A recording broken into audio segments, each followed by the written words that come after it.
আসসালামু আলাইকুম, আশা করি সকলেই ভালো আছেন। গত ভিডিওতে আমরা দেখেছিলাম কিভাবে ফ্রিপিকে একটা কন্ট্রিবিউটর অ্যাকাউন্ট তৈরি করতে হয় এবং ফ্রিপিকে কন্ট্রিবিউটর অ্যাকাউন্ট তৈরি করার পর আমাদের 25 থেকে 50টা ফাইল ইনিশিয়াল একটা ফার্স্ট স্টেজে আপনাকে ফাইল আপলোড করতে হয়। এই ফাইল হইতে পারে আপনার ইমেজ হতে পারে, আপনার ইপিএস ফাইল হইতে পারে কিংবা পিএইচডি ফাইল হইতে পারে। আপনি 3 ক্যাটাগরি যে কোনোভাবে আপনি ফাইল আপলোড করতে পারেন। এক নম্বরে হচ্ছে আপনি ইমেজ দিতে পারেন অথবা ইপিএস ফাইল দিতে পারেন অথবা আপনার যে পিএইচডি ফাইল ফটোশপের যে ফাইলটা আছে এই ফাইলটাও আপনি এখানে আপলোড করতে পারেন। তবে প্রত্যেকটা ফাইলের সাথে আপনাকে প্রিভিউ ইমেজ দিতে হবে, বাট আপনি যদি শুধু ইমেজ দিতে চান তাহলে এক্ষেত্রে শুধু ইমেজ দিলেই এটা হচ্ছে। গত পর্বের ভিডিওটি না দেখলে আপনি এই ভিডিওটি কিচ্ছুই বুঝতে পারবেন না। আর কিভাবে একটা অ্যাকাউন্ট তৈরি করতে হয় এই ভিডিওটি যদি না দেখে থাকেন তাহলে এই ভিডিও ডেসক্রিপশনে গত পর্বে ভিডিওর লিঙ্ক দেওয়া আছে, আপনি ওই ভিডিওটি দেখলে আপনি ক্লিয়ারলি বুঝতে পারবেন কি করে প্রফেশনালি ভাবে একটা কন্ট্রিবিউটর অ্যাকাউন্ট তৈরি করতে হয় ফ্রিপিকে। এটা দেখানো হয়েছে, তো ওই ভিডিওটা দেখার পরেই এই ভিডিওটা দেখা শুরু করবেন। তো সেখান থেকে আমরা আবার শুরু করছি।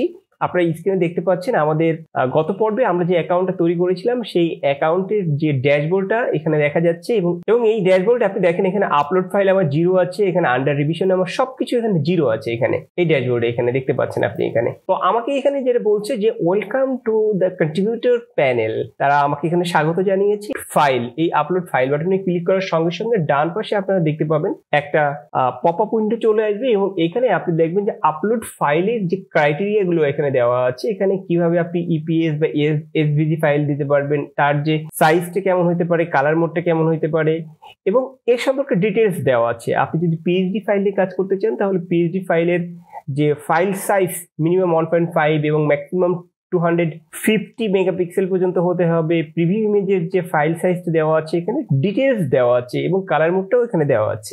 আবার আপনি যদি ইমেজ নিয়ে কাজ করতে চান তাহলে ইমেজের যে ক্রাইটেরিয়াটা সেটাও কিন্তু এখানে দেওয়া আছে। ইমেজের ফরম্যাটটা হবে জেপিজি হতে হবে এখানে, এবং যেহেতু আমরা এখানে ইমেজ ফাইলটা আপলোড করব সে কারণে ইমেজ নিয়ে একটু কথা বলছি।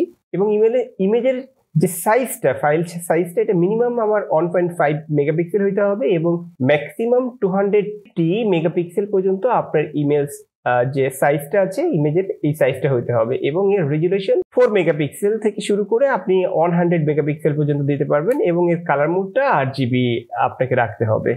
তো এই হচ্ছে আমাদের ইমেজের ক্রাইটেরিয়া। এখন আমরা যে 25টা ইমেজ চুজ করেছি এই 25টা ফাইল আমরা একটু দেখি এক নজরে।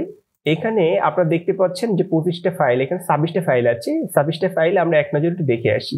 দেখুন একটা ইমেজ, যে ইমেজটা তোলা হয়েছে আমার মেইন ফোকাস হচ্ছে এই যে গ্রাস হপারটা, ঘাস ফড়িংটা আছে, এই ঘাস ফড়িংটার দিকে আমার মেইন ফোকাস।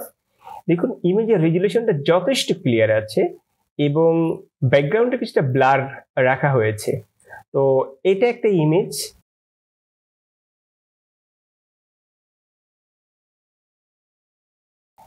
দেখুন একটা ইমেজ, এই ইমেজটাকে আমরা যদি জুম করি তাহলে বেসিক্যালি আমি দেখাতে চাচ্ছি যে আপনারা যখন প্রথম ফাইল গুলো আপলোড করবেন, আপলোড করতে গেলে কেন আপনার ফাইলটা রিজেক্ট হয়, ইমেজের কোয়ালিটিটা কেমন থাকে। দেখুন আমার এই ইমেজের এখানে বাম পাশে এখানে দেওয়া আছে, এর মেগাপিক্সেল দেওয়া আছে 5000 বাই 6161 মেগাপিক্সেল দেওয়া আছে এবং এর সাইজটা আছে 5.1 মেগাপিক্সেল দেওয়া আছে এবং এই ইমেজের যে রেজুলেশন বা ইমেজের যে কোয়ালিটিটা আছে এই কোয়ালিটিটার দিকে তাকালে আপনি বুঝতে পারবেন যে আসলে ইমেজের কোয়ালিটিটা কতটা সুন্দর ইমেজ। দেখুন আমি এটা জুম করেছি 236% জুম করেছি, তারপরে দেখুন ইমেজের যে কোয়ালিটিতে কোথাও কিন্তু ফাটে নাই। এখানে পিক্সেলগুলো এখনো পর্যন্ত আমাদের কাছে দেখুন আমাদের 505% পর্যন্ত আমি এটা জুম করেছি, তবুও পিক্সেলগুলো এখন ফাটে নাই। তো ইমেজ কোয়ালিটিটা যথেষ্ট ভালো আছে। এখানে পিছনটা ব্ল্যাক একটা ব্যাকগ্রাউন্ডে রেখে আমার মেইন যে ইমেজটা আছে এই ইমেজটা করা হয়েছে।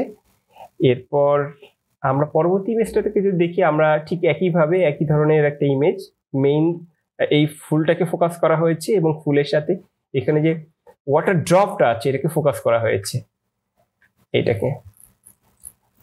এরপর এই ইমেজটা দেখুন, ইমেজটা অনেক সুন্দর একটা ইমেজ, তো এটা নেওয়া হয়েছে।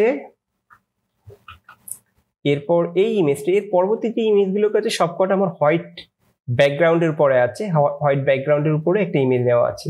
ইমেজের কোয়ালিটিটা কেমন আমরা একটু জুম করে দেখি।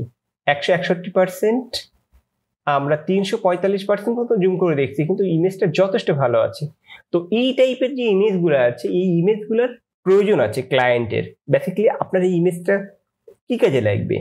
এই ইমেজটা কিন্তু আমার আপনার মতো বিভিন্ন গ্রাফিক ডিজাইনার যারা আছে, যারা গ্রাফিক ডিজাইনে কাজ করি, তারাই কিন্তু এটা ব্যবহার করবে। কারণ অনেক ক্লায়েন্ট বলে দিবে যে আমার এই টাইপের ইমেজ লাগবে, কিংবা কখনো ক্লায়েন্ট আপনাকে এই ইমেজগুলো ডাউনলোড করে বা কিনে দিবে আপনাকে। তো ক্লায়েন্টের রিকোয়ারমেন্টের কথা চিন্তা করে আপনাকে এই টাইপের ইমেজ চুজ করতে হবে। তারপর ইমেজটা হচ্ছে এটা, আপনি দেখেন এটা আপনার বিভিন্ন ডিজাইনিং এর ক্ষেত্রে এই ধরনের ইমেজ কিন্তু প্রয়োজন হয়। দেখুন ব্যাকগ্রাউন্ডটা কিন্তু হোয়াইট রাখা হয়েছে এবং মেইন ইমেজটা হচ্ছে আমাদের একটা এই গাছের এটা নেওয়া হয়েছে। দেখুন অনেক জুম করেছি, এখানে প্রায় 260% মতো জুম করা হয়েছে, তবু ইমেজের কোয়ালিটিটা ফাটে নাই। একইভাবে বাকি যে ইমেজগুলো আছে আমি এক নজরে দেখিয়ে যাই।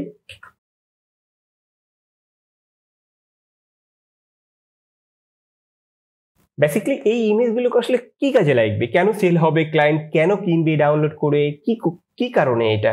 যখন বিভিন্ন ডিজাইন ধরেন ফ্লায়ার, ব্রুশিয়ার বা ব্যানার, বিভিন্ন ডিজিটাল যে আমাদের ইকুইপমেন্ট আছে বা ডিজিটাল যে পণ্য আছে, আমাদের প্রোডাক্ট আছে, এই সমস্ত এলিমেন্টে, প্রোডাক্ট রিসোর্সে আমাদের এই ধরনের ফুলগুলা বা এই ধরনের এলিমেন্ট আমাদের প্রয়োজন হয়। ক্লায়েন্টের এই নিডের কথা চিন্তা করে আপনাদের এই ফাইলগুলো বা এই ইমেজগুলো আপনাকে চুজ করতে হবে। আচ্ছা, ইমেজগুলো তো দেন আমরা চুজ করলাম, আমরা বাছাই করলাম 25টা ইমেজ বাছাই করলাম। বাছাই করলে কি এটা হয়ে যাবে? না, আরো কিছু ক্রাইটেরিয়া আছে। কি সেই ক্রাইটেরিয়া? আমরা এক নজরে ইমেজগুলো দেখে আসি। ফাইন, আমার মোট 26টা ইমেজ এখানে দেওয়া হয়েছে। আপনি দেখেন এই ইমেজটা জুম করেছি কত পার্সেন্ট, প্রায় 300% জুম করা হলো, 380%। তারপরেও দেখুন এই ইমেজের আমার প্রত্যেকটা পার্ট খুব স্মুথলি ভাবে দেখা যাচ্ছে, আপনারা দেখতে পাচ্ছেন এখানে। তো আমি বলছি না এটা বেস্ট হয়েছে, বাট কম্পারেটিভলি একজন ক্লায়েন্ট যেন এই ইমেজটাকে নিয়ে কাজে লাগাতে পারে, এতটুকু কথা চিন্তা করতে হবে। অবভিয়াসলি এর থেকে অনেক ভালো ভালো ইমেজ আপনি বা আপনারা করবেন, এটা তুলবেন, আপনাদের ক্যামেরা ভালো থাকবে, দেন এটা অবশ্যই ভালো হবে। কিন্তু সেটা মাথায় রেখেই এটা এই ইমেজগুলো শুট করতে হবে। এটা আমার একটা মোবাইল দিয়ে এটা এই ইমেজগুলো শুট করা হয়েছে। তো আমরা দেখলাম 25টা ইমেজ কেমন বা ইমেজের কোয়ালিটি কেমন। এখন এই ইমেজ কি এভাবে কি আমি আপলোড করে দিব? না, এভাবে আপলোড করা যাবে না। এভাবে আপলোড করলে আপনার আপলোড হবে, তারা হয়তো অ্যাপ্রুভ করবে, একটা দুটো ট্যাগ দিয়ে অ্যাপ্রুভ করবে, কিন্তু প্রপারলি ভাবে আপনার যে মেইন থিম আর্নিংটা, এই আর্নিংটা আসবে না। তো এটার জন্য কি করতে হবে?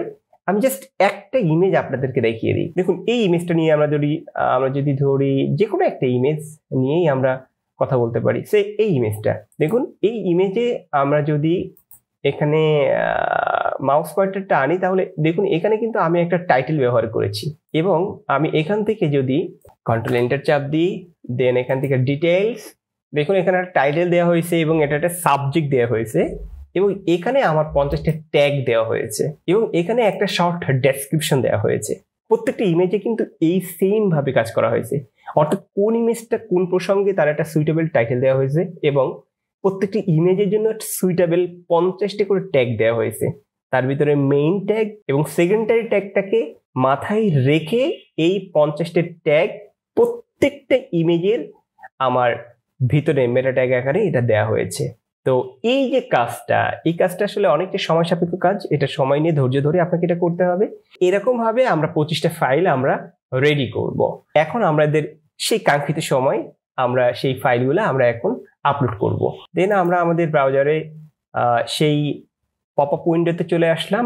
এখন আমরা এখান থেকে এই ফাইলগুলো জাস্ট এখান থেকে শিফট চেপে সব সিলেক্ট করলাম, একটু মিনিমাইজ করে নেই, দেন এটাকে এই পাশে রেখে এটা ড্র্যাগ করে জাস্ট এখানে এই যে 26টা ফাইল এখানে টেনে নিয়ে চলে আসলাম।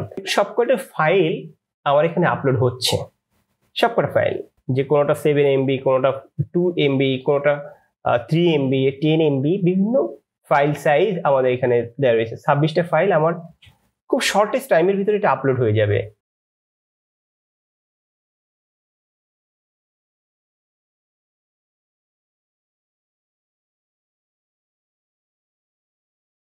দেখুন আমার 26টা ফাইল আমার আপলোড যে প্রসেসটা আছে এটা কমপ্লিট হয়েছে। এবং আমরা যদি একটা একটা করে ফাইলে আমরা ক্লিক করি তাহলে দেখতে পাবো আমরা এখানে আপনারা দেখতে পাচ্ছেন আমার এই ইমেজে যে টাইটেলটা দেওয়া ছিল এই টাইটেলটা অটো এখানে এটা নিয়ে নিয়েছে। অর্থাৎ আপনি যদি ইনিশিয়ালি যদি কোনো ইমেজে এখানে টাইটেল বা ট্যাগ না দিয়ে থাকেন তাহলে পরবর্তীতে আপনি ফাইনাল সাবমিট করার আগে আপনি এখানে আপনার যে ইমেজ আছে ওই ইমেজের টাইটেল এবং এখানে দেখুন 50টি কিওয়ার্ড থাকার কথা, আমার 50টি কিওয়ার্ডও কিন্তু এখানে চলে আসছে, ডান পাশে আমরা দেখতে পাচ্ছেন। এবং হিডেন অবস্থাতে আমার একটা যে ডেসক্রিপশন দেওয়া ছিল সেই ডেসক্রিপশনটা কিন্তু আছে, এটা আমাদের মেটা আকার ভিতরে আছে। তো এরকম ভাবে প্রত্যেকটা ইমেজের আপনি দেখতে পাচ্ছেন প্রত্যেকটা ইমেজের আমার টাইটেল সুইটেবল একটা টাইটেল দেওয়া আছে।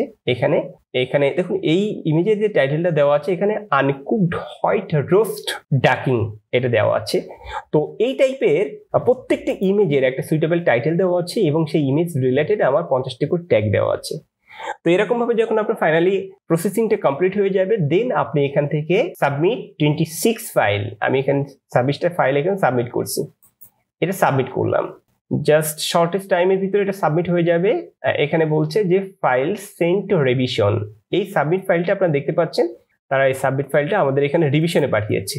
রিভিশন তো নর্মালি যেটা হয় প্রথম ফাইলটা রিভিশন ফাইলটা ওরা শর্টেস্ট টাইমের ভিতরে চেক করে তারা একটা রেজাল্ট জানিয়ে দেবে যে না আপনার ফাইলের কোয়ালিটি ভালো আছে, ইওর কংগ্রেচুলেশন। এই টাইপের প্রসেসের মাধ্যমে আপনি আপনার যে কন্ট্রিবিউটর যে অ্যাকাউন্টটা আছে এটা ফাইনালি ভাবে আপনি অ্যাপ্রুভ করাতে পারবেন। তো আশা করি যে যদি আপনার ইমেজের কোয়ালিটিটা একটু ভালো থাকে, অর্থাৎ আপনার যদি মনে হয় যে আপনি নিজেই বুঝতে পারবেন যে এই ইমেজটা ক্লায়েন্ট কি কাজে লাগবে, ক্লায়েন্টের ডিমান্ডটা বুঝে আপনি যদি ইমেজ কালেকশন করতে পারেন বা ইমেজ শুট করতে পারেন দেন শুধুমাত্র ইমেজ দিয়েও আপনি অনেক কিছু করতে পারবেন। বাট ইমেজ হতে হবে ইমেজের মতো। যাই হোক অনেকটা সময় নিয়ে ফেললাম, আজকের ভিডিও এখানে শেষ করতে যাচ্ছি। আশা করি ভিডিওটি আপনাদের ভালো লেগেছে এবং ভিডিওটি অনেকটা তথ্যবহুল ছিল। যদি freepik.com সম্পর্কে আর কোনো ডিটেলস কিছু জানার থাকে তাহলে অবশ্যই লাইক করে কমেন্টের মাধ্যমে আপনারা আপনাদের সুচিন্তিত মতামত শেয়ার করবেন। আপনি যদি আমাদের এই ভিডিওটি আমাদের ফেসবুক পেজ এবং ইউটিউব চ্যানেলের মাধ্যমে দেখে থাকেন তাহলে অবশ্যই লাইক করে ফলো করে সাবস্ক্রাইব করে আমাদের পাশেই থাকবেন। আজ এই পর্যন্ত, দেখা হবে পরবর্তী টিউটোরিয়ালে। সে পর্যন্ত যে যেখানে আছেন ভালো থাকবেন, সুস্থ থাকবেন। আল্লাহ হাফেজ।